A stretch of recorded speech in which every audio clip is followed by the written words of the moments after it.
آپ نے دو تین بڑے مزے کے لفظ استعمال کیے، دانش ہاں پر بھی آئیں گے. ایک آپ نے بڑا سہولت والا لفظ استعمال کیا تھا، آسانیوں والا لفظ استعمال آپ نے کیا. اور یہ آسانیوں والا لفظ اشفاق کا مطلب بڑا دعا دیتے تھے، کہتا ہاں آسانیاں جو ہے. اچھا جب بھی وہ یہ دعا دیتے تھے مجھے پتہ نہیں کیوں کہتا تھا نہیں کوئی گڑبڑ ہو گئی ہے.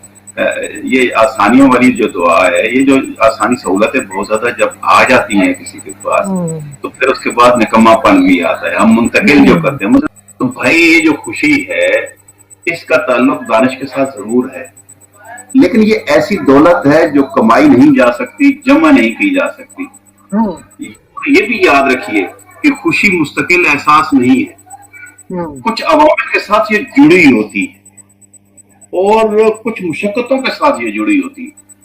جب ان مشقتوں کو سہولتوں سے بدل دیا جاتا ہے تو وہ جو خوشی ہے وہ خود بخود ایک طرف ہو جاتی ہے، وہ منہا ہو جاتی ہے. سہولتیں آپ کے پاس رہ جائیں گی، ہاں خوشی منہا.